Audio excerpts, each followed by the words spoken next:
கர்த்தரும் இரட்சகருமாகிய இயேசு கிறிஸ்துவின் இனிதான நாமத்தினால Jesus Christ miracle ministry YouTube channel பார்த்துக்கிட்டு இருக்க அன்பான தெய்வ பிள்ளைங்களுக்கு என்னுடைய அன்பின் வாழ்த்துக்களை தெரிவித்துக் கொள்கிறேன். கிட்டத்தட்ட 2-2.5 வாரமாக உங்களை நான் மீட் பண்ண முடியல இந்த யூடியூப் சேனல் மூலிமா ஆன்லைனில். அதில் காரணம் என்னென்னு பார்த்தீங்கன்னா, பிசாசானவன் ஃபோனுக்குள்ளே கிரி செஞ்சு ஃபோன் மூலிமா அந்த ஃபோன் ரிப்பேர் ஆச்சு ஒரு நாள். அதுபோக ஃபோன் சரி பண்ணியும் ஃபோன் மூலிமா அந்த நம்மளுடைய சேனல் மட்டும் உள்ளே வராத அளவுக்கு பிசாசு கிரியை நடந்துட்டு, அதனால் நான் 2 தடவை இந்த 1ஆம் தேதி வாக்குத்தத்தம் கர்த்தர் தீர்க்கதரிசனமாக கொடுத்தாங்க எனக்கும் இந்த வீடியோ பார்த்துட்டு இருக்க சகோதர சகோதரிகளுக்கும். ஆனால் அதை நான் அதை ஃபுல்லாகவே வீடியோ எடிட் பண்ணியாச்சு. உள்ளே போடும்போது 2 தடவையும் யூடியூப்லேயும் ஃபெயிலியர் ஆகிடுச்சு, குரோம் பேஜ்லேயும் ஃபெயிலியர் ஆகிடுச்சு. அதனால தான் போட முடியல. அதனால் பார்த்தீங்கன்னா இப்போ அந்த வசனம் என்னங்கிறத நான் சொல்கிறேன். அது பார்த்தீங்கன்னா சங்கீதம் 73:23 ஒரு பகுதி. அவர் என் வலதுகையை பிடித்து நான் உன்னை தாங்குகிறேன் அப்படிங்கிறார். அப்போ அவர் என்ன செய்தார்? அவர் நம்மளுடைய வலதுகரத்தை பிடித்து அவர் தாங்குகிறாங்க. அதுதான் வாக்குத்தத்தம். இந்த மாதம் ஃபுல்லாகவும் உங்களையும் உங்கள் குடும்பத்தையும் கர்த்தராகிய இயேசு கிறிஸ்து உங்கள் கடன் பிரச்சனை, நிந்த போராட்டம், வியாதி, பல என்ன சொல்கிற நெருக்கடி, இது எல்லாத்திலையும் சூழ்நிலை கர்த்தர் என்ன செய்தார்? உங்களை வலதுகரத்தை பிடித்து நான் தாங்குறேங்க. எல்லா சூழ்நிலையிலும் மனுஷன் உங்களை தாங்க முடியாது.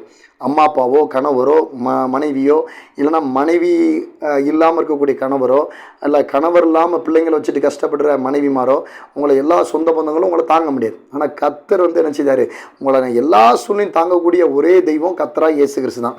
அவர் உங்களை இந்த மாதம் ஃபுல்லாக தாங்குறாங்க. உங்களுடைய பண நெருக்கடி, உங்களுடைய இஎம்ஐ கட்டக்கூடிய சூழ்நிலை, அப்புறம் என்ன சொல்கிறது, உங்களுடைய கடன் பிரச்சனை, எல்லா சூழ்நிலையும் உங்களை தாங்குதன் வாக்குத்தத்தம் கொடுத்துருக்காரு. இந்த வசனத்தை நீங்கள் ஒவ்வொருத்தரும் அறிக்கையிட்டு இன்னையிலேருந்தே ஜெபம் பண்ணுங்கள். இந்த வசனம் கண்டிப்பாக உங்களை என்ன செய்யும்? எல்லா சூழ்நிலையும் உங்களை தாங்கும். அது இன்றைக்கி மட்டும் இல்லை, உங்கள் முதிர் வயது வரைக்கும் உங்களை தாங்கும் இந்த வசனம். அதுபோல் பார்த்தீங்கன்னா உங்களை ஏந்துவார், தூக்குவார், சுமப்பார். பிசாசுக்கு சத்துருக்கு இந்த மாதம் ஃபுல்லாக உங்களை தப்பிக்குவார். அந்த வசனத்தை நீங்கள் கை கொண்டு ஜெபிச்சு பாருங்கள். பலத்த அற்புதம் அதிர்ச்சி உங்கள் வாழ்க்கையில் கண்டிப்பாக நடக்கும். எல்லா சூழ்நிலையும் தாங்கி உங்களை என்ன செய்ய மாட்டார்? உங்களை தள்ளாட விட மாட்டார். அதை நான் தீர்க்க தரிசனமாக சொல்கிறேன். சரி, இன்றைக்கி என் காலையில் என் வாழ்க்கையில் நடந்த ஒரு பெரிய அற்புதத்தை நான் உங்களோட ஷேர் பண்ணிக்கிறேன். ஏன்னா எனக்கு டிஸ்க் பிரச்சனை இருக்குங்கிறத ஒரு சில சகோதர சகோதரிகளுக்கு ஊழியத்தில் உள்ளவங்களுக்கு தெரியும். எனக்கு டிஸ்கில் பார்த்திங்கன்னா எலும்பு வளைஞ்சிருக்குன்னு டாக்டர் சொல்லிட்டாங்க. அதனால் இது மத்தியில் தான் கர்த்தர் என்ன செஞ்சார்? என்னோடய பலகீனத்தின் மத்தியில் தான் என்னை ஊழியத்தில் ஆவேனர் எடுத்து என்னை பயன்படுத்திக்கிட்டு இருக்காரு. அப்போ எனக்கு காலையில் எனக்கு ஜெபிக்க முடியாத அளவுக்கு ரொம்ப வலி வேதனை ஆரம்பிச்சிட்டு, அப்போ என்ன செய்ய அப்படின்னு சொல்லி உட்காந்துட்டு இருக்கும்போது தான் அப்படியே உட்காந்துட்டே இருந்தேன். உட்காந்துட்டு இருக்கும்போது தான் நான் எப்படி என்னால் சில நேரம் எனக்கு ஜெபிக்க முடியலன்னா நான் வாட்ஸ்அப்பில் எனக்கு வரக்கூடிய செய்தியை பார்ப்பேன். எனக்கு 2 ப்ரேயர் குரூப்பில் இருந்து செய்தி வரும்.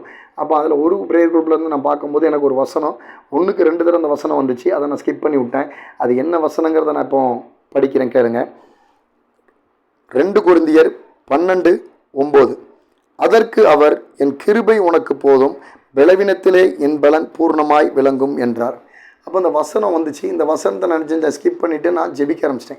ஜெபிச்சிட்டு இருக்கும்போது தான் என் ஆள் மனசில் அந்த உணர்வு வந்துச்சு. பாருங்கள், இவ்வளோ வலி வேதனைப்படுத்தியா அந்த வார்த்தையை நீ அறிக்கையிடு அப்படின்னு ஆவியான உணர்த்தினாங்க. அப்போ நான் அந்த வார்த்தையை நான் அறிக்கையிட்டு 2 தடவை அறிக்கையிட்டு ஜெபம் பண்ணாங்க. அப்போ பார்த்தீங்கன்னா என்னுடைய பலகீனங்கள் எங்கே தான் போச்சுன்னே தெரில. பலகீனம் ஃபுல்லாகவே என்னை விட்டு நீங்கி போச்சு. அப்புறம் ஆவியான ஃபுல் கண்ட்ரோல் எடுத்து நல்ல உற்சாகமாக புது பலனோட கிட்டத்தட்ட 1.25 மணி நேரம் ஆவியானவர் என்னை ஜெபிக்க வச்சாருங்க. இதுதான் ஒரு மனுஷனுக்கு கர்த்தர் செஞ்ச பெரிய அற்புதம். இன்றைக்கி என் வாழ்க்கையில் நடந்த பெரிய அற்புதம். என்றைக்கு நமக்கு முடியலை அப்படிங்கிற ஒரு சூழ்நிலையில் நம்ம வாரமோ, அந்த நேரத்தில் நம்ம கர்த்தர் நோக்கி கேட்கும்போது, கர்த்தர் நோக்கி விண்ணப்ப ஜெபமோ, கர்த்தர் நோக்கி நம்ம கூப்பிடும்போது, அவர் என்ன செய்தார்? தம்பி, உன்னோட சரீரம் பலகீனமா, உனக்கு பண நெருக்கடியில் பலகீனத்தில் இருக்கியா, உன்னால் முடியாத சத்துரு போராட்டத்தில் இருக்கியா, உன்னால் இந்த நெருக்கடியிலேருந்து வெளியே வர முடியல இருக்கியா, மனுஷனை நோக்கி கூப்பிடாதீங்க, கர்த்தர் நோக்கி நான் இன்னைக்கு கூப்பிட்ட மாதிரி கர்த்தர் நோக்கி கூப்பிட்டு பாருங்க. கர்த்தர் நோக்கி ஜெபம் பண்ணி பாருங்க. கர்த்தர் நோக்கி என்ன செய்யுங்க? விண்ணப்ப ஜெபம் பண்ணுங்க. அப்போ ஆண்டவர் என்ன செய்வார்? நம்மளோட எல்லா பலகீனத்தில் இன்னைக்கு என் வாழ்க்கையில் நடந்த பெரிய அற்புதங்க. என்னோட பலகீனத்தில் உண்மையில இன்னைக்கு நான் ஜெபிச்சது நான் கிடையாது. அந்த வசனம் தான் என்னை புடமிட்டது. அந்த வசனத்தின் வல்லமை எனக்குள்ள இறங்கி கிரியை செஞ்சிச்சு. அதனால தான் 1.25 மணி நேரம் பரிசுத்தாவை என்னை ஜெபிக்க வச்சாங்க. ஆனால் என்னுடைய பலகீனத்தில், அந்த குறுக்கு வலிங்கிற பலகீனத்தில், அந்த வலி வேதனையில் அவரோட பலன், கர்த்தருடைய பலன் பூர்ணமாக விளங்குச்சு. அந்த பலன் தான் என்னை ஜெபிக்க வச்சுச்சு. அதே மாதிரி உங்கள் வாழ்க்கையில் என்னென்ன பலகீனப்படுறீங்களோ அந்த பலகீனத்தில் ஆண்டவரை நோக்கி கூப்பிட்டு பாருங்க. அவருடைய உங்கள் பலகீனத்தில் அவருடைய பலன் பூர்ணமாக வழங்கும். உங்கள் சரீர பலகீனத்தில், உங்களுடைய சத்துரு பிசாசு இக்கட்டு பலகீனத்தில், பண நெருக்கடியில் உள்ள பலகீனத்தில், உங்களுக்கு ஜெபிக்கவே முடியல அப்படி சத்துரு போராட்டம் இருக்குன்னா அந்த பலகீனத்திலே ஆண்டவரோட பலன் பூர்ணமாக உங்களுக்கு விளங்கி எனக்கு செஞ்ச அற்புதத்தை உங்களுக்கும் கர்த்தராகிய இயேசு கிறிஸ்து கட்டாயமாக செய்வாங்க. இப்போ பவுல் இது எந்த பலகீனத்தில் இருந்து சொல்கிறாருங்கிறத நான் உங்களுக்கு சொல்கிறேன். அதுக்கு முந்தின வசனத்தில் பார்த்தீங்கன்னா, அதில் முந்தின வசனம் 7ல் என்ன போட்டிருக்குன்னா, முள் எனக்கு குத்துதுயா, சத்துருனால எனக்கு முள் குத்துது அப்படின்னு பவுல் என்ன சொல்றாரு, 7வது வசனத்தில் சொல்றாரு. அதே 12:7.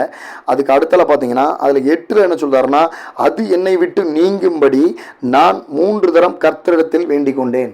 அப்போ சத்துரு பிசாசனமாக முள் என்னை குத்துது, அதை இருந்து என்னை விட்டு தூங்கி போடுங்க, அது என்ன நீங்கும்படி கர்த்தரிடத்தில் என்ன செய்தார், அவர் 3 தரம் என்ன செய்தார், அது என்னை விட்டு நீங்கும்படி 3 தரம் கர்த்தரிடத்தில் வேண்டிக் கொண்டார். அப்போ கர்த்தரிடத்தில் ஜெபம் பண்ணுறாரு. அப்பா அந்த பிசாசு சாத்தானால எனக்கு முள்ளு குத்துதப்பா, அது என்னை விட்டு நீங்கும்படி என்ன செய்யுங்க, அதை தூக்கி போடுங்க அப்படிங்க. அப்போ அந்த இடத்துல கண்ணில் பூளை, அந்தளவுக்கு ஒரு விலகினம், கண்ணில் பூளைப்பட்டு அந்தளவுக்கு சரீரத்தில் என்னது, இந்த முள்ளு பிசாசான முள்ளு அவரோட சரீரத்தில் குத்திக்கிட்டு இருக்கு. அப்போ அது என்னை விட்டு நீங்கணும் அது அப்படின்னு சொல்லி ஆண்டவர்கிட்ட என்ன செய்தார், பவுல் ஜெபம் பண்ணுறாரு. அது 3 தரம் ஜெபம் பண்ணுறாரு. அப்போ பவுலால் முடியலை, அந்தளவுக்கு ஒரு என்ன செய்யலை, ஒரு விலகினோம், கண்ணில் பூளை அந்தளவுக்கு முள்ளு குத்தி சரீரத்தில் என்ன செய்யுது, முள்ளு குத்தி அந்த சாத்தோட முள்ளு குத்தி அதுலேருந்து வெளியே வர முடியாமல் இருக்கார். வெளியே வராமல் முடியாமல் இருக்க நேரத்தில் தான் 3 தரம் ஜெபம் பண்ணுறாரு ஆண்டவர்கிட்ட. அப்போ நம்மளும் ஏதாவது ஒரு சூழ்நிலையில் ஒரு பிசாசுனால சத்துருனால வீட்டில் கடன் பிரச்சனை நெருக்கத்தின் மத்தியில் நம்ம அந்த யாரை நோக்கி கூப்பிடுறோம் அப்படிங்கிறது தான் ரொம்ப ரொம்ப முக்கியம். பவுலும் 2 தடவை கூப்பிட்டுருக்காரு, ஆண்டவர் செவி கொடுக்கல. 3வது தடவை 3 தடவை அவர் ஜெபம் பண்ணதுக்கு அப்புறம் தான் ஆண்டவர் என்ன செய்தார், தம்பி உன்னுடைய பலகீனத்தில் என் பலன் பூர்ணமாக விளங்கும், அதோட என் கிருபைனா ஆண்டவர் நமக்காண்டி எல்லாத்தையுமே கொடுக்குது, தன்னையே கொடுத்தாரு. சொந்த பிதாவாகிய தேவன் தன்னோட சொந்த குமாரனாகிய உங்களுக்கு எனக்கு அவர் அப்படியே முழுசா கொடுத்தாருங்க. அதுதான் கிருபை. முழுசா தன்னையே என்ன செஞ்சார், ஆண்டவர் நமக்காண்டி கொடுக்கப்பட்டார். கர்த்தரா இயேசு கிறிஸ்து நமக்காண்டி உங்களுக்காண்டி எனக்காண்டி கொடுக்கப்பட்டார் அந்த கிருபை. அப்போ அவரோட பலகீனத்தில் பவுலோட பலகீனத்தில் ஆண்டவராக இயேசு கிறிஸ்துவோட பலன் பூர்ணமாக வழங்குது. அதுபோல் என்னோட கிருபை எனக்குள்ள அளவுக்கு அதிகமான கிருபை நான் என்னையே உனக்குள்ள கொடுத்துட்டேன் பவுலே அப்படிங்கார். அப்போ ஆண்டவரே உள்ளே வந்துட்டாருன்னா அப்போ பலகீனம் இருக்குமா? அந்த இடத்துல அவரோட பலகீனம் நீங்கிச்சிங்க. பவுலோட பலகீனம் நீங்கிச்சு.